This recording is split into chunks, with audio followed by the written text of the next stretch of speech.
Namaste. So welcome to GS Competitive Content. This B ಗ್ರೂಪ್ಗೆ ಸಂಬಂಧಪಟ್ಟಂತೆ so ಇಲ್ಲಿ ತುಂಬಾ ಇಂಟ್ರೆಸ್ಟಿಂಗ್ ಆಗಿರ್ತಕ್ಕಂಥ ಒಂದು ಟಾಪಿಕ್ ಅನ್ನು ನಾನು ತೆಗೆದುಕೊಂಡು ಬಂದಿದ್ರಿ. ಒಂದ್ಸಲ ನಿಮಗೆ ಒಂದು ಪುಸ್ತಕವನ್ನು ತೋರಿಸ್ತೀನಿ. ಸಲ ಚೆಕ್ ಇಟ್ ಔಟ್ ನೋಡಿ. This is a book. It's written by that is a professor GS Sadanand. ಓಕೆನಾ, ನೆನಪಿಲ್ಲಿ. ಸೊ ಈ ಒಂದು ಪುಸ್ತಕವನ್ನ GS ಸದಾನಂದ್ ಅವರು ಬರೆದಿದ್ದಾರೆ. ಇವರು ಕುವೆಂಪು ವಿಶ್ವವಿದ್ಯಾಲಯದ ಒಬ್ಬ ಪ್ರಾಧ್ಯಾಪಕರು. ಜೊತೆಗೆ ನೋಡಿ, ಇಲ್ಲಿ ಈ ಒಂದು ಪುಸ್ತಕವನ್ನ ಯಾರು ಪ್ರಕಟಿಸಿದ್ದಾರೆ ಅನ್ನೋದು ಇಂಪಾರ್ಟೆಂಟ್ ಆಗುತ್ತೆ. ಯಾಕೆ ಅಂತಂದ್ರೆ ನೋಡಿ, ಪ್ರಕಟಣೆ ಆಗಿರೋದು ಗ್ರಂಥಾಲಯ ಉಪಸಮಿತಿ, ಕರ್ನಾಟಕ ವಿಧಾನಸಭೆ ಸಚಿವಾಲಯ, ವಿಧಾನಸೌಧ, ಬೆಂಗಳೂರು. ಓಕೆನಾ, ಅಂದ್ರೆ ಇದನ್ನ ಗೌರ್ಮೆಂಟ್ ಅವರು ಏನ್ ಮಾಡಿದ್ದಾರೆ, ಪಬ್ಲಿಷ್ ಮಾಡಿರೋದು. ಓಕೆನಾ, ಗೌರ್ಮೆಂಟ್ ಅವರು ಪ್ರಕಟಣೆ ಮಾಡಿರೋದು ಪುಸ್ತಕ ಇದು. ನೋಡಿ, ಇಲ್ಲಿ ಒಂದ್ಸರಿ ನೋಡ್ಕೊಂಬಿಡಿ. ಪ್ರತಿಭಾವಂತ ಸಂಸದೀಯ ಪಟುಗಳ ಬದುಕು ಬರಹ ಮಾಲಿಕೆ, ಅದರಲ್ಲಿ ದೇವರಾಜ್ ಅರಸು, ದೇವರಾಜ್ ಅರಸು ಇವರ ಕುರಿತಾಗಿ ಇರುವ ಪುಸ್ತಕದ ಬಗ್ಗೆ ನಾನು ಇವತ್ತು ಕೆಲವು ವಿಚಾರಗಳನ್ನ, ಎಕ್ಸಾಮ್ಸ್ಗೆ ಸಂಬಂಧಪಟ್ಟಂತ ವಿಚಾರಗಳನ್ನ, ಬಿಕಾಸ್ ಈ ಪುಸ್ತಕ ನಾನು ಓದ್ತಾ ಇದ್ದೆ. ಸೊ ಈ ಸಂದರ್ಭದಲ್ಲಿ ಈ ಪುಸ್ತಕದ ಕುರಿತಾಗಿ ನನಗೆ ಒಂದ್ ಸ್ವಲ್ಪ ಇಲ್ಲಿನ ಒಂದು ವಿಚಾರಗಳನ್ನ ಹಂಚ್ಕೊಳ್ಬೇಕಂತ. Because definitely it's using for the exam. It will be use, definitely it will be use, definitely ನೋಡ್ತಾ ಹೋಗೋಣ. Devaraj Urs life story book enter ಆಗೋಣ. ಈಗ ನೋಡಿ, ಇದನ್ನ ಬರೆದದ್ದು ಯಾರ್ರಿ, GS ಸದಾನಂದ್. ಪುಸ್ತಕ ಬಹಳ ಅದ್ಭುತವಾಗಿದ್ದಾರೆ. ಇದರ ಬಗ್ಗೆ ನಾನು ನಿಮ್ಗೆ ಹೇಳ್ತಾ ಹೋಗ್ತೀನಿ. ಹಿಂದುಳಿದ ವರ್ಗ ಆಗಿರ್ಬೋದು, ಜೊತೆಗೆ SC ST ಗೆ ಸಂಬಂಧಪಟ್ಟಂತ ಮೀಸಲಾತಿ ಬಗ್ಗೆ ವಿಚಾರಗಳಾಗಿರ್ಬೋದು, ಯಾವುದೇ ವಿಚಾರ ಆಗಿರ್ಬೋದು, ಈ ಸ್ಪೆಸಿಫಿಕ್ ಪೇಪರ್ಗೆ ಏನೆಲ್ಲ ಬೇಕಲ್ವಾ ಬಿ ಗ್ರೂಪ್ಗೆ ಸಂಬಂಧಪಟ್ಟಂಗೆ, ಅದಕ್ಕೆ ಸಂಬಂಧಪಟ್ಟಂಗೆ ಡಿಸ್ಕಸ್ ಮಾಡೋಣ. ಇಲ್ಲಿ ತುಂಬಾ ಇದೆ, ವಿಷಯ ತುಂಬಾ ಇದೆ ಇದಕ್ಕೆ ಸಂಬಂಧಪಟ್ಟಂಗೆ ಹೇಳೋದಾದ್ರೆ. ಆದ್ರೆ ಇದು ಎಲ್ಲವನ್ನೂ ಕೂಡ ಪುಸ್ತಕದಲ್ಲಿ ಓದೋ ಅವಶ್ಯಕತೆ ಇಲ್ಲ. ಎಕ್ಸಾಮ್ಗೆ ಎಲ್ಲವೂ ಬರೋದಿಲ್ಲ. ನೋಡಿ, ಸುಮಾರು 130 ಪುಟಗಳು ಇಲ್ಲಿ ನೋಡಿ, 130 ಪುಟಗಳನ್ನು ಹೊಂದಿರುವ ಪುಸ್ತಕ ಇದು. ಇದರಲ್ಲಿ ನಾವು ಎಕ್ಸಾಮ್ಗೆ ರಿಲೇಟೆಡ್ ಆಗಿರ್ತಕ್ಕಂಥ ವಿಚಾರಗಳ ಬಗ್ಗೆ ಗಮನ ಹರಿಸೋಣ ಹೆಚ್ಚಾಗಿ. ನೋಡಿ, ಇಲ್ಲಿ ಯಾವಾಗ ಇದು ಪಬ್ಲಿಷ್ ಆಗಿದೆ, ದಿನಾಂಕವನ್ನು ಕೂಡ ಒಂದ್ಸರಿ ನೋಡ್ಕೊಂಬಿಡಿ. That is 2000 February first edition ಆಗಿದೆ. 1500 ಕಾಪಿಗಳು ಬಿಡುಗಡೆ ಆಗ್ತವೆ. ಕಾರ್ಯದರ್ಶಿ ನೋಡಿ, ಕಾರ್ಯದರ್ಶಿ ಕರ್ನಾಟಕ ವಿಧಾನಸಭಾ ಸಚಿವಾಲಯ, ವಿಧಾನಸೌಧ, ಬೆಂಗಳೂರು. ಮೊದಲ ಮುದ್ರಣ ಫೆಬ್ರವರಿ 2000. ಮುಖಪುಟ ವಿನ್ಯಾಸ ಮಾಡಿದ್ದು ನೋಡಿ, ಮತ್ತು ಮುದ್ರಣ ಮಾಡಿದ್ದು ಯಾರು, ಸರ್ಕಾರಿ ಮುದ್ರಣಾಲಯ, ಬೆಂಗಳೂರು. ತುಂಬಾ ಇಂಪಾರ್ಟೆಂಟ್ ರೀ. ಆ ಒಂದು ಕಾರಣಕ್ಕಾಗಿನೇ ನಾನು ಈ ಪುಸ್ತಕವನ್ನ ತಂದಿದ್ದು. ಕೃತಿ ಬರೆದದ್ದು ಯಾರೀ, ಪ್ರೊಫೆಸರ್ GS ಸದಾನಂದ್ ಅವರು. ಈ ಗೌರ್ಮೆಂಟ್ ಅವ್ರ ಪುಸ್ತಕಗಳನ್ನ ಎಲ್ಲವನ್ನೂ ಕೂಡ ಸುಮ್ನೆ ಪ್ರಕಟಣೆ ಮಾಡೋದಿಲ್ರಿ. ಅದು ಸರ್ಕಾರಕ್ಕೆ ಒಂದು ರೀತಿಯಲ್ಲಿ ಬಹಳ ಮಹತ್ವದ ಒಂದು ದಾಖಲೆ ಆಗಿರುತ್ತೆ. ಅಂತದನ್ನ ಇಲ್ಲಿ ಇವರು ಬಿಡುಗಡೆ ಮಾಡ್ತಾರೆ. ಬಿಟ್ರೆ ಸರ್ಕಾರದವರು ಎಲ್ಲಾ ಪುಸ್ತಕವನ್ನು ಬಿಡುಗಡೆ ಮಾಡ್ಕೊಂಡು ಕೊಡಕ್ ಆಗೋದಿಲ್ಲ.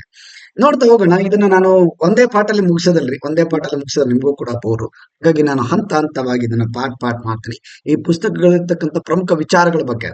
ಯಾಕಂದ್ರೆ ನಿಮಗೆ ಈಗಾಗ್ಲೇ ನಮ್ಮ ಮೇಡಮ್ ಅವರು ಬರೆದಂತ ಆ ಪುಸ್ತಕ ಇದೆ ಅಲ್ವಾ. ಸೊ ಜಯಶ್ರೀ ಮೇಡಮ್ ಅವರು ಬರೆದಂತ ಒಂದು ಪುಸ್ತಕ, ಅದ್ಭುತವಾದ ಪುಸ್ತಕ ನಿಮ್ಮ ಕೈಯಲ್ಲಿ ಇದೆ ಈಗ.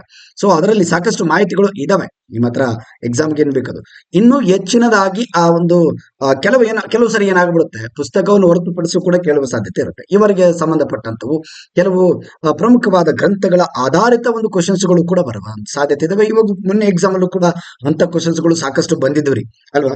ಆ ಒಂದು ಮಾಹಿತಿಯ ಪ್ರಕಾರ ನಾನು ಇಲ್ಲಿರುವ ಕೆಲವು ಡೈರೆಕ್ಟ್ ಆಗಿ ವಿಚಾರಗಳನ್ನ ತರಲಿಕ್ಕೆ ಇಷ್ಟಪಟ್ಟೆ. ಓಕೆನಾ. ಸೊ ಈ ಪುಸ್ತಕ ಓದುವ ಸಂದರ್ಭದಲ್ಲಿ ನನಗೆ ಅನಿಸಿದ್ದು, ಓಕೆನಾ, ಈ ಪುಸ್ತಕವನ್ನ ನಿಮ್ಮ ಮುಂದೆ ಪ್ರಸ್ತುತ ಪಡಿಸಬೇಕು ನಾನು. ಎಸ್, ಒಂದು ಕಾರಣಕ್ಕಾಗಿ ನಿಮ್ಮ ಸಹಕಾರ ಇರ್ಲಿ. Don't worry. ಎಸ್, ನೋಡಿ ಇಲ್ಲಿ ಏನಿದೆ ನೋಡ್ತೋಗೋಣ. ಪೀಠಿಕೆಯನ್ನು ಯಾರು ಬರೆದ್ರು ನೋಡಿ, ಪೀಠಿಕೆಯನ್ನ ಬರೆದಿದ್ದು MV ವೆಂಕಟಪ್ಪ, ಅವತ್ತಿನ ಸ್ಪೀಕರ್, ಕರ್ನಾಟಕ ವಿಧಾನಸಭೆಯ ಸ್ಪೀಕರ್ ಅವರು. ಈ ಒಂದು ನೋಡಿ, ಅದಕ್ಕೆ ಹೇಳಿದ್ದು ಗೌರ್ಮೆಂಟ್ ಬುಕ್ ರೀ ಇದು. ಗೌರ್ಮೆಂಟ್ ಪುಸ್ತಕದ ಮಾಹಿತಿಗಳು ಅವ್ರು ಇಲ್ಲಿಂದಲೇ ಕೇಳಬೇಕಾಗುತ್ತೆ, ಕೇಳ್ತಾರೆ. ಒಂದೇನು ಕೇಳಿದ್ದಾರೆ. ಈ ಪುಸ್ತಕದಿಂದ ಸಾಕಷ್ಟು ಮಾಹಿತಿಗಳನ್ನ, ಈ ಒಂದು ಕಾರಣಕ್ಕಾಗಿ ನಾನು ನಿಮ್ಮ ಮುಂದೆ ಪುಸ್ತಕವನ್ನು ತಂದಿದ್ರು. ಮತ್ತೆ ಆಮೇಲೆ ಯಾರು ಬರ್ದಿದ್ದಾರೆ ನೋಡಿ, DB ಕುಲಕರ್ಣಿ, ಸಭಾಪತಿ, ವಿಧಾನ ಪರಿಷತ್ನ ಸಭಾಪತಿ. ಇವರಿಬ್ಬರ ಒಂದು ಪೀಠಿಕೆ ಆಧಾರಿತ ಪುಸ್ತಕವಾಗಿದೆ ಇದು. ಪ್ರಸ್ತಾವನೆ, ಪರಿಚಯ. ಪೀಠಿಕೆ ಅಂದ್ರೆ ಪರಿಚಯ, ರೈಟ್, ಇಂಟ್ರೊಡಕ್ಷನ್. ದೇಶದ ಸ್ವತಂತ್ರ ಸುವರ್ಣ ಮಹೋತ್ಸವದ ಆಚರಣೆಯ ಅಂಗವಾಗಿ ಈ ದೇಶಕ್ಕಾಗಿ ದುಡಿದು ಅಗ್ರಮಾನ್ಯ ಸಂಸದೀಯ ಪಟುಗಳಾಗಿ ಕೊಡುಗೆಯನ್ನು ನೀಡಿರುವ ಮಹನೀಯರನ್ನು ಸ್ಮರಿಸುವುದು ಮತ್ತು ನಮ್ಮ ಆದ್ಯ ಕರ್ತವ್ಯವಾಗಿದೆ. ಈಗಾಗಲೇ ಲೋಕಸಭಾ ಕಾರ್ಯಾಲಯದವರು ಇಂಥ ಪ್ರತಿಭಾವಂತ ಸಂಸದೀಯ ಪುಟಗಳ ಬಗ್ಗೆ ಅನೇಕ ಕಿರುವತ್ತಿಗಳನ್ನ ಹಿಂದಿ, ಆಂಗ್ಲ ಮತ್ತು ಈ ರೀತಿಯ ಭಾಷೆಗಳಲ್ಲಿ ತಂದಿರುತ್ತಾರೆ. ಅದರಲ್ಲಿ ಡಾಕ್ಟರ್ ಬಾಬಾ ಸಾಹೇಬ್ ಅಂಬೇಡ್ಕರ್ ಆಗಿರ್ಬೋದು, ಡಾಕ್ಟರ್ ರಾಮ ಮನೋಹರ ಲೋಹಿಯಾ ಆಗಿರ್ಬೋದು, ಶೇಖ್ ಮಹಮ್ಮದ್ ಅಬ್ದುಲ್ ಆಗಿರ್ಬೋದು, ಕೃಷ್ಣ ಮೆನನ್ ಆಗಿರ್ಬೋದು ಮೊದಲಾದ ಗಣ್ಯರ ಬಗ್ಗೆ ಆಂಗ್ಲ ಭಾಷೆಯಲ್ಲಿ ಪ್ರಕಟವಾಗಿದ್ದ ಕಿರುವತ್ತಿಗೆಗಳನ್ನು ನಾವು ಕನ್ನಡಕ್ಕೆ ಹೊರತಂದಿರುವ ಸಂತೋಷಕರ ವಿಷಯವನ್ನು ಉಲ್ಲೇಖಿಸುವ ಬಯಸ್ತೇವೆ. ಇದು ಕೂಡ ಇಂಗ್ಲಿಷ್ ಪುಸ್ತಕರ ಇಂಗ್ಲಿಷಲ್ಲೂ ಕೂಡ ಇದೆ ಇದು ನೆನಪಲ್ಲಿ. ಹಾಗೆ ರಾಜ್ಯದ ಸಂಸದೀಯ ಪಟುಗಳಾಗಿದ್ದ ಅನೇಕ ಮಹನೀಯರನ್ನು ಕುರಿತು ಕಿರುವತ್ತಿಗೆಗಳನ್ನು ಸಿದ್ಧಪಡಿಸಿ ಪ್ರಕಟಿಸುವ ಯೋಜನೆಯನ್ನು ಕರ್ನಾಟಕ ವಿಧಾನಮಂಡಲವು ಹಮ್ಮಿಕೊಂಡಿದ್ದು, ಈ ಕಾರ್ಯವನ್ನು ವಿಧಾನಸಭೆಯ ಸದಸ್ಯರಾದ ಬಿ ಶಿವಪ್ಪನವರು ವಿಧಾನಸಭೆಯ ಸದಸ್ಯರಾದ ಅಂದ್ರೆ ಎಂಎಲ್ಎ ಬಿ ಶಿವಪ್ಪನವರ ಅಧ್ಯಕ್ಷತೆಯಲ್ಲಿ ರಚಿಸಲಾಗಿದೆ. ವಿಧಾನಮಂಡಲದ ಗ್ರಂಥಾಲಯ ಉಪಸಮಿತಿಗೆ ವಹಿಸಲಾಗಿತ್ತು ಈ ಪುಸ್ತಕದ ಒಂದು ಜವಾಬ್ದಾರಿ. ನೋಡಿ, ಈ ಉಪಸಮಿತಿಯ ಕಾರ್ಯಪ್ರವೃತ್ತವಾಗಿ ರಾಜ್ಯದ ವಿಶ್ವವಿದ್ಯಾಲಯಗಳ ವಿದ್ವಾಂಸರ ಸಹಕಾರ ಕೂಡ ಇಲ್ಲಿ ಇತ್ತು. ಸಾಕಷ್ಟು ವಿಶ್ವ ವಿದ್ಯಾಲಯಗಳ ಕೆಲವು ವಿದ್ವಾಂಸರನ್ನು ಕೂಡ ಇಲ್ಲಿ ಕರೆತಂದ್ರು. ಅವರ ಸಜೆಷನ್ಗಳು ಕೇಳಿದ್ರು. ಅವರ ಬಗ್ಗೆ ಈ ದೇವರಾಜ ಅರಸು ಅವರ ಬಗ್ಗೆ, ಅವರ ಜೀವನದ ಆಧಾರಿತ ಒಂದು ಪುಸ್ತಕದ ಬಗ್ಗೆ ಕುರಿತು ಮಾತನಾಡುವ ಒಂದು ಸಂದರ್ಭದಲ್ಲಿ ಎಲ್ಲರನ್ನೂ ಕೂಡ ಕರೆಸ್ತಾರೆ. ಹೀಗೆ ಪ್ರತಿಭಾವಂತ ಸಂಸದೀಯ ಪಟುಗಳ ಮಾಲಿಕೆಯಲ್ಲಿ ಈಗಾಗಲೇ ಕೆಂಗಲ್ ಹನುಮಂತಯ್ಯ, ಆಮೇಲೆ ಶಾಂತವೇರಿ ಗೋಪಾಲಗೌಡ, ಎಸ್ ನಿಜಲಿಂಗಪ್ಪ, ವೈಕುಂಠ ಬಾಳಿಗ ಮತ್ತು ಈಗ ಈ ಸಾಲಿನಲ್ಲಿ KS ನಾಗರತ್ನಂ, GV ಹಳ್ಳಿಕೆರೆ ಅವರುಗಳು ಬಗೆಗಿನ ಪುಸ್ತಕಗಳನ್ನು ಹೊರತರಲಾಗಿದೆ. ಸಾಧ್ಯವಾದರೆ ನೋಡಿ, ಓದ್ಕೊಳ್ಳಿ. ಕುವೆಂಪು ವಿಶ್ವವಿದ್ಯಾಲಯದ ಪ್ರೊಫೆಸರ್ GS ಸದಾನಂದ ಅವರು ರಚಿಸಿರುವ ಮಾಜಿ ಮುಖ್ಯಮಂತ್ರಿ ಮತ್ತು ಹಿರಿಯ ರಾಜಕೀಯ ಮುತ್ಸದ್ದಿ ದೇವರಾಜ ಅರಸು ಅವರ ಪುಸ್ತಕವನ್ನು ತಮ್ಮ ಮುಂದಿಡಲು ಹೆಮ್ಮೆ ಅನಿಸುತ್ತದೆ. ಇದು ಸರ್ಕಾರ ಹೇಳ್ತಕ್ಕಂಥ ಮಾತಿದು. ಸರ್ಕಾರ ಅಂದ್ರೆ ಸ್ಪೀಕರ್ ಅವ್ರಿ. ಸ್ಪೀಕರ್ ಅಂದ್ರೇನೆ ಇಡೀ ಒಂದು ನಮ್ಮ ರಾಜ್ಯದಲ್ಲಿ ಸಾಂವಿಧಾನಿಕ ಹುದ್ದೆಯನ್ನು ಹೊಂದಿರುವಂತ ಒಬ್ಬ ಪ್ರತಿಭಾನ್ವಿತ ವ್ಯಕ್ತಿ ಅಂತ ಹೇಳ್ಬೋದ್ರಿ. ಈ ಪುಸ್ತಕವನ್ನು ರಚಿಸಿದ ಲೇಖಕರಿಗೆ ಹಾಗೂ ಪುಸ್ತಕವನ್ನು ಹಂದವಾಗಿ ಮುದ್ರಿಸಿಕೊಟ್ಟ ಸರ್ಕಾರಿ ಮುದ್ರಣಾಲಯದ ನಿರ್ದೇಶಕರಿಗೂ ಹಾಗೂ ಉಪಸಮಿತಿಯ ಸದಸ್ಯರಿಗೂ ಧನ್ಯವಾದಗಳನ್ನ ಅರ್ಪಿಸುತ್ತೇವೆ. ಪ್ರತಿಭಾವಂತ ಸಂಸದೀಯ ಪಟುಗಳ ಬಗೆಗಿನ ಈ ಕಿರುವತ್ತಿಗೆಗಳು ಮಾನ್ಯ ಸದಸ್ಯರುಗಳಿಗೆ ಮತ್ತು ಸಂಶೋಧಕರಿಗೆ ಹಾಗೂ ಸಾಮಾನ್ಯ ಓದುಗರಿಗೆ ಸಂಸದೀಯ ವಿಷಯಗಳಲ್ಲಿ ಅನುಭವ ನೀಡುತ್ತವೆ ಮತ್ತು ಉಪಯುಕ್ತವಾಗುವಂತೆ ಭಾವಿಸುತ್ತೇವೆ. ನೋಡಿ, ತುಂಬಾ ಇಂಪಾರ್ಟೆಂಟ್ ಆಗಿರ್ತಕ್ಕಂಥ ಪುಸ್ತಕವನ್ನ ನಾನು ಆಕ್ಚುಲಿ ಇದನ್ನ ಓದಿ ಸುಮ್ಮನೆ ಆಗ್ಬೇಕು ಅನ್ಕೊಂಡೆ. ಓದ್ತಾ ಇರುವಾಗ ನನ್ಗನ್ನಿಸ್ತು, ಇಲ್ಲ ಇದನ್ನ ನಾನು ಕೂಡ ನಮ್ಮ ಸದಸ್ಯರ ಅಂದ್ರೆ ನಮ್ಮ ಯೂಟ್ಯೂಬ್ ಚಾನಲ್ ಕುಟುಂಬಸ್ಥರಿಗೆ ಹೇಳ್ಬೇಕಂತ ಅನಿಸ್ತು. ಸೊ ಹಾಗೆ ಆ ಒಂದು ಕಾರಣಕ್ಕಾಗಿ ಇಲ್ಲಿ ತಂದೆ. ತುಂಬಾ ಇಂಟ್ರೆಸ್ಟಿಂಗ್ ಆಗಿದ್ದಾರೆ. ಇಲ್ಲಿ ನಾವು 7ನೇ ಚಾಪ್ಟರ್ಗೆ ಹೋಗೋಣ. ಓಕೆನಾ, 7ನೇ ಚಾಪ್ಟರ್ಗೆ ಹೋಗೋಣ. ಇಲ್ಲಿ ಸಾಕಷ್ಟು ಚಾಪ್ಟರ್ಗಳು ಇದಾವೆ. ಒಂದ್ಸರಿ ನಾನು ನಿಮ್ಗೆ ಚಾಪ್ಟರ್ಗಳನ್ನ ತೋರಿಸ್ಬೋದಾ? ಚಾಪ್ಟರ್ಗಳು ಎಷ್ಟಿದಾವೆ ಅಂತ ತೋರಿಸ್ತೀನಿ. ದೇವರಾಜ ಅರಸು ಅವರ ಕುರಿತಾಗಿ ನೋಡಿ, GS ಸದಾನಂದ ಅವರು ತಮ್ಮ ಒಂದು ಅರಿಕೆಯನ್ನು ಬರ್ತಿದ್ದಾರೆ, ಅವರ ಒಂದು ಒಪಿನಿಯನ್ ಅಲ್ಲಿ ಬರ್ತಿದ್ದಾರೆ, ನೋಡ್ಕೋಬಹುದು. ಮೊದಲಿಗೆ ಫಸ್ಟ್ ಪಾರ್ಟ್ ಅಲ್ಲಿ 10 ಒಂದು ಅಧ್ಯಾಯಗಳಿದಾವೆ. ಅದರಲ್ಲಿ ದೇವರಾಜ ಅರಸು ಅವರ ಪರಿಚಯ ಇದೆ, ಅವರ ಜೀವನದ ಒಂದು ಪರಿಚಯ, ಮತ್ತೆ ಮುಖ್ಯಮಂತ್ರಿ ಆಗಿ ಅವರ ಸಾಧನೆಗಳು, ಕಾಂಗ್ರೆಸ್ನಿಂದ ಉಚ್ಚಾಟನೆ ಆದಾಗ ಅವರ ಜೀವನ, ಮತ್ತೆ ಕರ್ನಾಟಕ ಕಾಂಗ್ರೆಸ್ ಸ್ಥಾಪಕನಾಗಿ ಇವರ ಒಂದು ಪಾತ್ರ ಏನು, ಕ್ರಾಂತಿ ರಂಗದ ಒಂದು ಸ್ಥಾಪನೆ, ಅವರ ಒಡನಾಡಿಗಳು ಕಂಡಂತಂದ್ರೆ ಅವರ ಒಡನಾಡಿಗಳು ದೇವರಾಜ ಅರಸು ಅವರ ಬಗ್ಗೆ ಏನನ್ನ ಹೇಳ್ತಾರೆ ಒಪಿನಿಯನ್ ಅದರ ಇದೆ. ಮತ್ತೆ ಮೈಸೂರು ಹಿಂದುಳಿದ ವರ್ಗಗಳ ಆಯೋಗದ ರಚನೆ, ಮುಖ್ಯಮಂತ್ರಿಗಳ ಹೇಳಿಕೆ, ಇದನ್ನ ನಾವು ಈಗ ಡಿಸ್ಕಸ್ ಮಾಡ್ಬೇಕು. ಯಾಕಂದ್ರೆ ಇದೇ ಇಂಪಾರ್ಟೆಂಟ್. ಕರ್ನಾಟಕ ನಾಮಕರಣ, ಇದು ನಿಮ್ಗೆ ಹಿಸ್ಟ್ರಿಯಲ್ಲಿ ಕವರ್ ಆಗುತ್ತೆ. ಹೊಸ ಹೆಸರು ಹೊಸ ಹುಟ್ಟಿಗೆ ಕಾರಣವಾಗಲಿ, ಆತ್ಮಗೌರವ ಹುಟ್ಟಿಸುವ ಸಾಹಿತ್ಯ ನಿರ್ಮಾಣವಾಗಲಿ, ನಮ್ಮ ಮಹಾಕವಿ. ಸೊ ಈ ರೀತಿಯಲ್ಲಿ 1ನೇ ಪಾಠಲ್ಲಿ ಇದೆ. ಮತ್ತೆ 2ನೇ ಪಾಠಲ್ಲಿ ಏನಿದೆ ಅಂತಂದ್ರೆ ಭೂ ಸುಧಾರಣೆ ಕುರಿತು ಅವರ ಒಂದು ವಿಚಾರಗಳಿದಾವೆ. ಜೊತೆಗೆ ಆಹಾರ ಸ್ಥಿತಿ ಕುರಿತು, ಮೈಸೂರು ಕೋಆಪರೇಟಿವ್ ಸಂಸ್ಥೆಗಳ ಮಸೂದೆ ಕುರಿತು, ಅಚ್ಚುಕಟ್ಟು ಪ್ರದೇಶದ ಟೆಂಡರ್ ಹಂಚುವಿಕೆ ಕುರಿತು, ಆಮೇಲೆ ಭೂಮಿಯಲ್ಲಿದೆ ಕೃಷಿಕರಿಗೆ ಭೂಮಿ ನೀಡುವ ಒಂದು ಅಂದ್ರೆ ಒಂದ್ ರೀತಿಯಲ್ಲಿ ಭೂದಾನ ಪದ್ಧತಿಯನ್ನ ಇವರು ಮಾಡ್ತಾರೆ ಅಂತಾನೆ ಹೇಳ್ಬೋದ್ರಿ. ಕೃಷಿ ಆದಾಯದ ತೆರಿಗೆ ಮಸೂದೆ, ಮೈಸೂರು ಟೆನೆನ್ಸಿ ಕಾಯ್ದೆಗಳ ವಿಧೇಯಕ, ಮೋಟಾರ್ ವಾಹನಗಳ ತಿದ್ದುಪಡಿ. ನೋಡಿ, ಇಷ್ಟೆಲ್ಲ ವಿಚಾರಗಳಿದಾವೆ. ಭೂಮಿಯ ಸ್ವಾಧೀನಪಡಿಸಿಕೊಳ್ಳುವುದರ ಕುರಿತು, ಸಭೆಯ ಸಂಪ್ರದಾಯಗಳನ್ನು ಕಾಪಾಡುವ ಕುರಿತು, ಮೈಸೂರು ಭೂ ಸುಧಾರಣೆ ವಿಧೇಯಕ, ವಿದ್ಯುತ್ ಶಕ್ತಿ ಇಲಾಖೆಯನ್ನು ಕುರಿತು, ಪರಿಶಿಷ್ಟ ಜಾತಿಗಳ ಬಡ್ತಿಯಲ್ಲಿ ಮೀಸಲಾತಿ ಕುರಿತು. ಇವೆರಡು ಬಹಳ ಇಂಪಾರ್ಟೆಂಟ್ ಆಗ್ತವೆ ನಮಗೆ. ಕೊನೆಯ ಚಾಪ್ಟರ್ಗಳು ಎಕ್ಸಾಮ್ ಪಾಯಿಂಟ್ ಆಗಿ ತುಂಬಾ ಇಂಪಾರ್ಟೆಂಟ್ ಆಗ್ತವೆ. ನಾನು ಇವೆರಡು ಚಾಪ್ಟರ್ಗಳನ್ನು ಡಿಸ್ಕಸ್ ಮಾಡ್ತೀನಿ, ಜೊತೆಗೆ 7ನೇ ಚಾಪ್ಟರ್ನು ಡಿಸ್ಕಸ್ ಮಾಡ್ತೀನಿ. ನಾನಾಗ್ಲೇ 7ನೇ ಚಾಪ್ಟರ್ ತೋರಿಸಿದ್ನಲ್ಲ ನಿಮ್ಗೆ. ಮೈಸೂರು ಹಿಂದುಳಿದ ವರ್ಗಗಳ ಆಯೋಗದ ರಚನೆ, ಮುಖ್ಯಮಂತ್ರಿಗಳ ಒಂದು ಹೇಳಿಕೆ ಏನಿತ್ತು, ಅವ್ರು ಏನ್ ಹೇಳ್ತಾರೆ ಅದರ ಬಗ್ಗೆ, ಈ ಆಯೋಗದ ಕುರಿತಾಗಿ ಅನ್ನೋದನ್ನ ಈ ಪುಸ್ತಕದಲ್ಲಿ ಇರುವಂತ ನಾವು ಚರ್ಚೆ ಮಾಡೋಣ. ಇನ್ನು ಉಳಿದಂತೆ ಬೇಕಾದ್ರೆ ಅದರ್ ಥಿಂಗ್ಸ್ ಅನ್ನ ನಾವು ನಿಮ್ಮ ಒಂದು ಕೋರಿಕೆ ಮೇರೆಗೆ ನಾನು ಇವುಗಳಲ್ಲಿ ಇನ್ನು ಏನಾದ್ರೂ ಮಾಹಿತಿ ಬೇಕು ಅನ್ನೋದಾದ್ರೆ ಬೇರೆ ಬೇರೆ ಒಂದು ಟಾಪಿಕ್ಸ್ ಗಳನ್ನು ಕೂಡ ಕವರ್ ಮಾಡ್ತೀನಿ. ಬಿಕಾಸ್ ಇಲ್ಲಿ ಹೆಂಗಾರ ಕೇಳ್ಬೋದ್ರಿ, ದೇವರಾಜ ಅರಸದೇರಿ ಈ ಪುಸ್ತಕ, ಈ ಒಂದು ಎಕ್ಸಾಮ್ ಅವ್ರ ಬಗ್ಗೆನೇ ಆಗಿದೆ ಒಂದೇ ಮಾತಲ್ಲಿ ಹೇಳ್ಬೇಕಂತಂದ್ರೆ. ಯಾಕಂತಂದ್ರೆ ಇದು ಅವರ ಕೊಡುಗೆ. OBCಗೆ ಅಂತಂದ್ರೆ ಅವರು ಹೇಳಿ ಮಾಡಿಸಿದಂತ ವ್ಯಕ್ತಿ, ಆ ಒಂದು ವರ್ಗಕ್ಕೆ, ಆ ಸಮುದಾಯಕ್ಕೆ, ಒಂದು ಸಮುದಾಯಕ್ಕೆ ಸೀಮಿತ ಅಲ್ಲ, ಆದರೂ ಸಹಿತ ಇವರು ಒಂದು ಹಿಂದುಳಿದ ವರ್ಗಗಳ ಒಂದು ಸಮುದಾಯಕ್ಕಾಗಿ ಎಷ್ಟು ದುಡಿದಂತವ್ರು ಅಂತಾನೆ ಹೇಳ್ಬೋದ್ರಿ, ಕೆಲಸವನ್ನ ಮಾಡಿದಂತವ್ರು ಅಂತಾನೆ ಹೇಳ್ಬೋದು. ಬೇರೆ ವರ್ಗಕ್ಕೂ ಕೂಡ ಮಾಡಿದ್ದಾರೆ, ಹಾಗಂತ ಇವರು ಹಿಂದುಳಿದ ವರ್ಗಕ್ಕಷ್ಟೇ ಸೀಮಿತ ಆಗೋದಿಲ್ಲ, ಇಡೀ ಒಂದು ಭಾರತ ದೇಶಕ್ಕೆ ಸೀಮಿತವಾದಂತ ವ್ಯಕ್ತಿ. ಮತ್ತು ಅದರಲ್ಲಿ ಎಸ್ಪೆಷಲಿ ನಮ್ಮ ಕರ್ನಾಟಕದ ಮುಖ್ಯಮಂತ್ರಿಯಾಗಿ ಕೆಲಸ ಮಾಡಿದಂತವ್ರು, ಕರ್ನಾಟಕಕ್ಕೆ ಹೆಚ್ಚಿನ ಒಂದು ಕಾಳಜಿಯನ್ನು ವಹಿಸಿದ್ದಾರೆ. ರೈಟ್, ಈ ನಿಟ್ಟಿನಲ್ಲಿ ನಾವು ಚರ್ಚೆ ಮಾಡ್ತಾ ಹೋಗೋಣ. ಇವ ನೆನಪಲ್ಲಿ ಭಾರತದಾದ್ಯಂತ ಇವರ ಬಹಳ ಹೆಸರುವಾಸಿ. ಇಂದಿರಾ ಗಾಂಧಿ ಅವರು ಸೋತು ಸುಣ್ಣ ಆದಾಗ ನೋಡಿ, ಅವರನ್ನ ನಮ್ಮ ಕರ್ನಾಟಕದ ಒಂದು ಚಿಕ್ಕಮಗಳೂರಲ್ಲಿ ತಂದು ನಿಲ್ಲಿಸಿ ಗೆಲ್ಲಿಸಿದ್ದು ಇವರೇ. ಸೊ ಅಷ್ಟು ಮಟ್ಟಿಗೆ ತುಂಬಾ ಇಂಪಾರ್ಟೆಂಟ್ ಪ್ರಮುಖ ಪಾತ್ರವನ್ನು ವಹಿಸ್ತಾರೆ ಇವರು. I think right, Chikkamagaluru Dakshina Kannada. Okay, anyhow well enter to the chapter ನೋಡ್ತಾ ಹೋಗೋಣ. ಇದರಲ್ಲಿ ಒಂದು ಫಸ್ಟ್ ಚಾಪ್ಟರ್ ನಾವಿಲ್ಲಿ ಮುಗಿಸಿ ನೆಕ್ಸ್ಟ್ ಚಾಪ್ಟರ್ ಇನ್ನೊಂದು ಪಾರ್ಟ್ ಅಲ್ಲಿ ಬೇಕಾದ್ರೆ ಡಿಸ್ಕಸ್ ಮಾಡಿ. ಈ ಒಂದು ಚಾಪ್ಟರ್ ನೋಡಿ, ಈಗ ಮೈಸೂರು ಹಿಂದುಳಿದ ವರ್ಗಗಳ ಆಯೋಗದ ರಚನೆ ಹೇಗಾಯ್ತು ನೋಡಿ. ಶ್ರೀ ದೇವರಾಜ ಅರಸು ಮುಖ್ಯಮಂತ್ರಿಗಳು, ಆವತ್ತಿನ ಅಂದಿನ ಮುಖ್ಯಮಂತ್ರಿಗಳು ಹಿಂದುಳಿದ ವರ್ಗಗಳ ಆಯೋಗದ ರಚನೆ ಕುರಿತು ತಿಳಿಸಲು ನಾನು ಬಯಸ್ತೇನೆ. ಯಾರು ಹೇಳ್ತಾರೆ ಇದನ್ನೆಲ್ಲ? ಇವರು ನಮ್ಮ ಸದಾನಂದ್ ಅವರು ಹೇಳ್ತಾರೆ. ಓಕೆನಾ, the great person and also ಕನ್ನಡದ ಅಪ್ರತಿಮ ಒಬ್ಬ ಬರಹಗಾರ GS ಸದಾನಂದ್ ಅವರು. ಎಸ್, ತುಂಬಾ ಇಂಪಾರ್ಟೆಂಟ್ ಬರಹಗಾರರು. ಓಕೆನಾ, ಎಸ್ ಸಿ. ನೀವು ತಿಳಿದ ಹಾಗೆ ಆಯವ್ಯಯ ಪಟ್ಟಿ ಅಂದ್ರೆ ಬಜೆಟ್ ನ ಒಂದು ಪಟ್ಟಿ, ಅದರ ಬಗ್ಗೆ ಮಾತಾಡ್ತಾರೆ ಅವರು. ಹಿಂದುಳಿದ ವರ್ಗಗಳಿಗೆ ಅವತ್ತು ಬಜೆಟ್ ಅಲ್ಲಿ ಏನು ಕೊಟ್ಟಿದ್ರು ಅನ್ನೋ ವಿಚಾರದ ಕುರಿತು ಇವರು ಹೇಳ್ತಾರೆ. ಮುಂಗಡ ಪತ್ರದ ಬಗ್ಗೆ, ಅಥವಾ ಮುಂಗಡ ಪತ್ರ ಅಂದು ಒಂದೇ, ಆಯವ್ಯಯ ಪತ್ರ ಅಂದು ಒಂದೇ ಬಗ್ಗೆ ಚರ್ಚೆ ನಡೆಯುತ್ತಿದ್ದ ವೇಳೆಯಲ್ಲಿ, ಆ ಟೈಮಲ್ಲಿ ಬಜೆಟ್ ಬಗ್ಗೆ ಚರ್ಚೆ ಆಗ್ತಿತ್ತಂತೆ. ಚರ್ಚೆ ಆಗುವ ಸಂದರ್ಭದಲ್ಲಿ ಹಿಂದುಳಿದ ವರ್ಗಗಳ ಆಯೋಗದ ರಚನೆಗೆ ಸಂಬಂಧಪಟ್ಟ ಸರ್ಕಾರದ ಬಿಗಿ ಕ್ರಮದ ಬಗ್ಗೆ ನಾನು ತಿಳಿಸಿದ್ದೆ.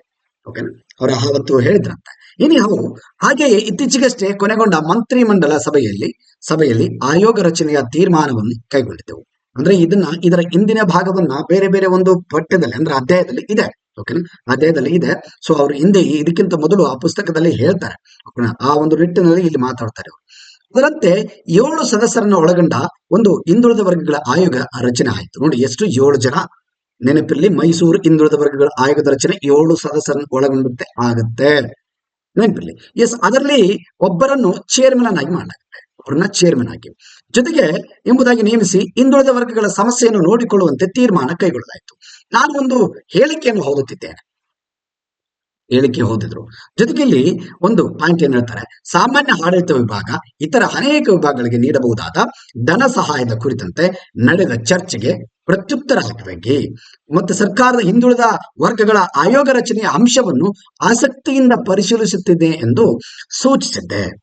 ಜೊತೆಗೆ ರಾಷ್ಟ್ರದ ಉನ್ನತ ನ್ಯಾಯಾಲಯ ಹಾಗೂ ರಾಜ್ಯದ ಉನ್ನತ ನ್ಯಾಯಾಲಯಗಳು ಸಂವಿಧಾನದ ಆರ್ಟಿಕಲ್ 15(4), 16(4) ತುಂಬಾ ಇಂಪಾರ್ಟೆಂಟ್ ಆಗಿದ್ದಾವೆ.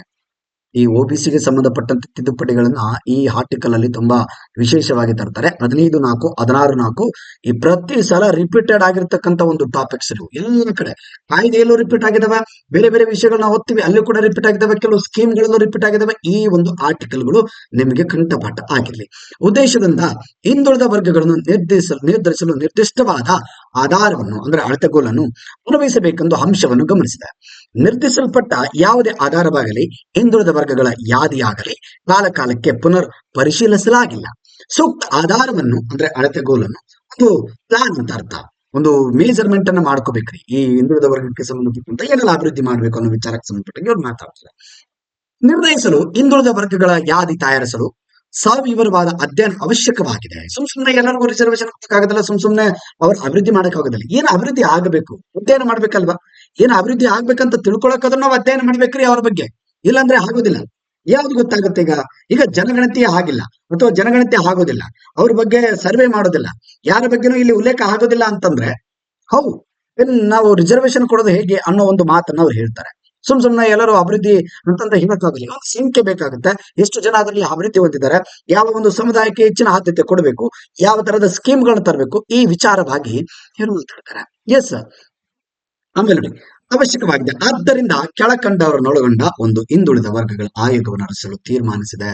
ನೋಡಿ, ಹಿಂದುಳಿದ ವರ್ಗಕ್ಕಾಗಿ ತೀರ್ಮಾನಿಸ್ತಾರೆ ಯಾರು? That is LG Havanur. Means ಇದು LG ಅವನೂರು ತುಂಬಾ ಇಂಪಾರ್ಟೆಂಟ್ ಚೇರ್ಮನ್. ಆಲ್ಸೋ ಇಲ್ಲಿ ಸದಸ್ಯರು ಯಾರಾಗಿದ್ದರೆ ರಾಮಚಂದ್ರ, RS ನಾಯ್ಡು, ನಾಗಣ್ಣ ಮತ್ತು ನೋಡಿ SR ಮಾಸನಶೆಟ್ಟಿ, ಅರುಣ ಸಿಂಗ್, PT ಅಬೀಬ್ ಇವರೆಲ್ಲರೂ ಇದರ ಒಂದು ಏನಾಗಿದ್ರು ಸದಸ್ಯರಾಗಿದ್ರು. ಇದರ ಕುರಿತಾಗಿ ನಾನು ಆಗಲೇ ಹೇಳಿದ್ದೀನಿ. ರೈಟ್. ಆಯೋಗದ ಪರಿಶೀಲನೆಗಾಗಿ ಏನೆಲ್ಲ ಅಂಶಗಳನ್ನು ಒಳಗೊಂಡಿರ್ಬೇಕು, ಯಾವ ಅಂಶಗಳ ಆಧಾರದ ಮೇಲೆ ಇವರು ಏನ್ ಮಾಡ್ಬೇಕ್ರಿ ಅಧ್ಯಯನ ಮಾಡ್ಬೇಕೀಗ ಅನ್ನೋ ಒಂದು ವಿಚಾರವನ್ನ ಇಲ್ಲಿ ಕೆಲವು ಅಂಶಗಳನ್ನು ಮುಂದಿಡ್ತಾರೆ. ಸದಾನಂದ ಅವರು ಅವತ್ತಿನ ಒಂದು ಲೈಫ್ ಸ್ಟೋರಿಗೆ ಸಂಬಂಧಪಟ್ಟಂತೆ ಒಂದು ದೇವರಾಜ ಅರಸು ಅವರ ಜೀವನದಲ್ಲಿ ಆದಂತ ಈ ಆಯೋಗದ ಬಗ್ಗೆ, ಅವರು ಮುಖ್ಯಮಂತ್ರಿಯಾಗಿ ನೇಮಕ ಮಾಡಿದಂತ ಈ ಆಯೋಗದ ಕುರಿತಾಗಿ ಚರ್ಚೆ ಮಾಡ್ತಾರೆ.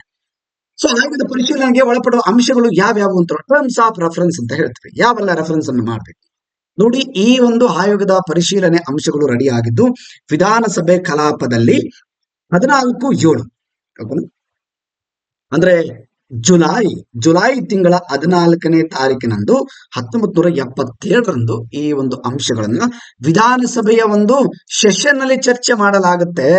ಸೆಷನ್ ನಲ್ಲಿ ಚರ್ಚೆ ಮಾಡ್ತಾರೆ. ಇದನ್ನ ಸ್ವತಃ ದೇವರಾಜ ಅರಸು ಅವರು ಮುಂದಿಡ್ತಾರೆ. ಅವರ ಭಾಷಣದಲ್ಲಿ ಮಾತಾಡ್ತಾ ಹೋಗ್ತಾರೆ. ಈ ಕಲಾಪದಲ್ಲಿ ಚರ್ಚೆ ಆಗುತ್ತಾರೆ.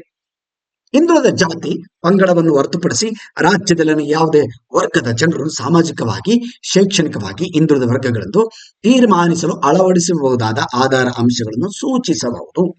ಇಲ್ಲೇನ್ ಹೇಳ್ತಾರೆ, ಈಗ ಹಿಂದುಳಿದ ಜಾತಿ ಮತ್ತು ಪಂಗಡ, ಓಕೆನಾ, ಹಿಂದುಳಿದ ಒಂದು ಜಾತಿ ಆಗಿರ್ಬೋದು, OBC, SC, ST ಇವರಿಗೆ ಸಂಬಂಧಪಟ್ಟಂಗೆ ಸಾಮಾಜಿಕವಾಗಿ, ಶೈಕ್ಷಣಿಕವಾಗಿ 2 ವಿಚಾರಗಳನ್ನ ನೆನಪಿರ್ಲಿ. 2 ವಿಚಾರದ ಬಗ್ಗೆ ಕುರಿತಾಗಿ ಮಾತಾಡ್ತಾರೆ. ಇಲ್ಲಿ ಆರ್ಥಿಕತೆ ಬಂದಿಲ್ಲ, ಆರ್ಥಿಕವಾಗಿ ಅವರು ಮಾತಾಡಿಲ್ಲ. ಓನ್ಲಿ ಎಜುಕೇಶನ್ ಅಂಡ್ ಸೋಷಿಯಲ್ ಎಜುಕೇಶನ್ಗೆ ಸಂಬಂಧಪಟ್ಟಂಗೆ ಅಲ್ವಾ. ಅಂತ ವರ್ಗದ ಎಲ್ಲಾ ಜನರ ಮನಸ್ಥಿತಿಯಿಂದ, ಜೀವನದ ಸ್ಥಿತಿ, ಕೆಲಸ ಮಾಡುವ ಪರಿಸ್ಥಿತಿಯನ್ನು ಪರಿಶೀಲಿಸುವುದು, ಪ್ರಮುಖವಾಗಿ ಅವರು ಎದುರಿಸುತ್ತಿರುವ ಕಷ್ಟಗಳು ಹಾಗೂ ಅವರ ಸಾಮಾಜಿಕ, ಶೈಕ್ಷಣಿಕ, ಇಲ್ಲಿ ಆರ್ಥಿಕತೆ ಬಂತು. ಅವಶ್ಯಕತೆಗಳನ್ನು ಪೂರೈಸಲು ಅವರ ಅಭಿವೃದ್ಧಿಗಾಗಿ ಸರ್ಕಾರ ಅವಶ್ಯವಾಗಿ ಮಾಡಬೇಕಾದ ಏರ್ಪಾಡುಗಳನ್ನು ಶಿಫಾರಸು ಮಾಡಬೇಕು, ಈಗಾಗಲೇ ಮಾಡಬೇಕು ಅನ್ನೋ ಒಂದು ತೀರ್ಮಾನಕ್ಕೆ ಬರ್ತಾ ಇದ್ದಾರೆ. ರಾಜ್ಯದಲ್ಲಿ ಹಿಂದುಳಿದ ವರ್ಗಗಳೆಂದು ಪರಿಗಣಿಸಬಹುದಾದ ಎಲ್ಲಾ ವರ್ಗಗಳ ಒಂದು ಯಾದಿಯನ್ನು, ಅಂದ್ರೆ ಲೀಸ್ಟ್ ಅನ್ನು ತಯಾರಿಸಬೇಕು. ರಾಜ್ಯ ಸರ್ಕಾರಗಳು ನಡೆಸುತ್ತಿರುವ ಶಿಕ್ಷಣ ಸಂಸ್ಥೆಗಳು, ಶೈಕ್ಷಣಿಕ ಸಂಸ್ಥೆಗಳು, ಸರ್ಕಾರದಿಂದ ಹಣಕಾಸಿನ ನೆರವು ಪಡೆಯುತ್ತಿರುವ ಸಂಸ್ಥೆಗಳಲ್ಲಿ ಅಂತಹ ವರ್ಗಗಳಿಗೆ ಮೀಸಲಾತಿ ನೀಡಬೇಕೆಂದು ಸಲಹೆ ನೀಡುವುದು. ಇದೆಲ್ಲ ಮಾತಾಡ್ತಾರೆ ಆಯೋಗದಲ್ಲಿ. ಆ ಒಂದು ಈ ವಿಧಾನಸಭೆಯ ಸೆಷನ್ ನಲ್ಲೇ ಮಾತಾಡ್ತಾರೆ ದೇವರಾಜ ಅರಸು ಅವರು. ಇದೆಲ್ಲ ತಾವು ತಮ್ಮ ಭಾಷಣ ಇರುತ್ತಲ್ಲ, ಮುಖ್ಯಮಂತ್ರಿ ಭಾಷಣ, ಈಗ ನೋಡಿರ್ಬೋದು ನೀವು. ಸಿದ್ದರಾಮಯ್ಯ ಅವರು, ನಮ್ಮ ಮುಖ್ಯಮಂತ್ರಿಗಳಾದಂತ ಶ್ರೀ ಸಿದ್ದರಾಮಯ್ಯ ಅವರು ಎಷ್ಟು ಚೆನ್ನಾಗಿ ಮಾತಾಡ್ತಾರೆ ರೈಟ್. ವಿಧಾನಸಭೆಯಲ್ಲಿ ಯಾವುದೇ ಒಂದು ಲೀಸ್ಟ್ ಅನ್ನ ಹೇಳ್ಬೇಕಂತಂದ್ರು ಕೂಡ, ಓದಬೇಕಂತಂದ್ರು ಕೂಡ ಬಹಳ ಸ್ಪಷ್ಟವಾಗಿ ಕ್ಲಿಯರ್ ಕಟ್ ಇನ್ಫಾರ್ಮೇಶನ್ ಅನ್ನ ಕೊಡ್ತಾರೆ. ಆ ನಿಟ್ಟಿನಲ್ಲಿ ದೇವರಾಜ ಅರಸು ಅವರು ಕೂಡ ಇದೇ ತರ ತಮ್ಮ ಸೆಷನ್ ಅಲ್ಲಿ ಕೊಟ್ಟಿದ್ರು. Great person. ಆಮೇಲೆ ನೆರವಿನ ರೂಪದಲ್ಲಿ ಅಂತ ವರ್ಗಗಳಿಗೆ ನೀಡಬಹುದಾದ ಇನ್ಯಾವುದೋ ರೀತಿಯ ರಿಯಾಯಿತಿ, ಅಂದ್ರೆ ವಿದ್ಯಾರ್ಥಿ ವೇತನ ಇತ್ಯಾದಿಗಳನ್ನು ಶಿಫಾರಸು ಮಾಡಬೇಕು.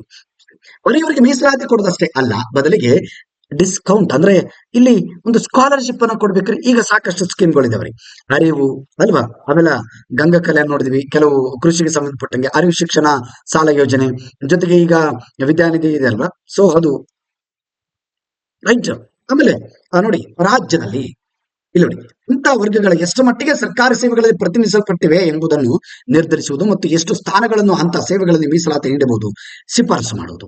ಎಷ್ಟು ಮೀಸಲಾತಿ ಕೊಡಬೇಕು ಇವರಿಗೆ, ಎಷ್ಟು ಮಟ್ಟಿಗೆ ಹಿಂದುಳಿದಿದ್ದಾರೆ, ಎಲ್ಲವನ್ನೂ ಕೂಡ ಇಲ್ಲಿ ಒಂದು ಪಟ್ಟಿಯನ್ನು ತಯಾರಿಸಿ ನೀವು ಅಂತ ಹೇಳ್ತಾರೆ. ಜೊತೆಗೆ ರಾಜ್ಯದಲ್ಲಿ ಹಿಂದುಳಿದ ವರ್ಗಗಳಿಗೆ ಸೇರಿದ ಪ್ರಜೆಗಳಿಗೆ ನೀಡಬಹುದಾದ ಭದ್ರತೆಯ ಬಗ್ಗೆ ಸೂಕ್ತ ಕ್ರಮಗಳನ್ನು ಕೈಗೊಳ್ಳುವಲ್ಲಿ ಸರ್ಕಾರಕ್ಕೆ ಸಲಹೆ ನೀಡಬೇಕು. ಸರ್ಕಾರಕ್ಕೆ ನೀವು ವರದಿ ಸಲ್ಲಿಸೋದಷ್ಟೇ ಅಲ್ಲ, ನಿಮ್ಮ ಒಂದು ಒಪಿನಿಯನ್ ಹೇಳಬೇಕು, ನಿಮ್ಮ ಸಲಹೆಗಳನ್ನ ನಮ್ಗೆ ಕೊಡ್ಬೇಕ್ರಿ ಅಂತ ಆಯೋಗಕ್ಕೆ, ಈ ಒಂದು ಮೈಸೂರು ಹಿಂದುಳಿದ ವರ್ಗಗಳ ಮೈಸೂರು ಆಯೋಗಕ್ಕೆ ದೇವರಾಜ ಅರಸು ಅವರು ಹೇಳ್ತಾರೆ. ಮೈಸೂರು ಹಿಂದುಳಿದ ವರ್ಗದ ಆಯೋಗದ ರಚನೆ ಈ ರೀತಿಯಲ್ಲಿ ಇತ್ತು ಅಂತ ಹೇಳ್ಬೋದು. And this is about the today's session ರೀ. ನಾಳೆ ಕ್ಲಾಸಲ್ಲಿ ಮತ್ತೆ ಇನ್ನೊಂದು ಪಾಠ ಮಾಡಿ ನಾನು ನಿಮಗೆ ಕಳಿಸ್ತೀನಿ. ಓಕೆನಾ, ಡೋಂಟ್ ವರಿ. ನಿಮ್ಮ ಒಂದು ಒಪಿನಿಯನ್ ಈ ಒಂದು ಪುಸ್ತಕದ ಕುರಿತಾಗಿ ನನಗೆ ತಿಳಿಸಿ. ಇನ್ನು ಇದರ ಒಂದು ಪುಸ್ತಕದ ಸಂಪೂರ್ಣವಾದ ಮಾಹಿತಿ ನಿಮಗೆ ಬೇಕಾ, ದಿನಕ್ಕೆ ಒಂದು 5-10 ನಿಮಿಷದಲ್ಲಿ ಅಥವಾ ಮೇನ್ ಇಂಪಾರ್ಟೆಂಟ್ ಪಾಯಿಂಟ್ಸ್ ಗಳನ್ನು ಚರ್ಚೆ ಮಾಡ್ಬೇಕಾ, ನಿಮ್ಮ ರೀತಿಯಲ್ಲಿ ಹೇಳಿ. ಓಕೆನಾ ಸರ್, ಅಷ್ಟು ಪುಸ್ತಕ ಬೇಡ, ಅದರಲ್ಲಿ ಮೇನ್ ವಿಚಾರಗಳನ್ನ ಡಿಸ್ಕಸ್ ಮಾಡಿದ್ರು ಕೂಡ ಡಿಸ್ಕಸ್ ಮಾಡ್ತೀನಿ. ಜೊತೆಗಿಲ್ಲ ಸರ್, ಒಂದು ಸಲ ಬೇಗ ಕ್ವಿಕ್ ಆಗಿ ರಿವಿಷನ್ ಮಾಡಿ ಪುಸ್ತಕದಲ್ಲಿ ಇರ್ತಕ್ಕಂಥ ಪ್ರಮುಖ ಮಾಹಿತಿಗಳಂದ್ರೂ ಕೂಡ I am ready to give information. ಓಕೆನಾ, ಡೋಂಟ್ ವರಿ.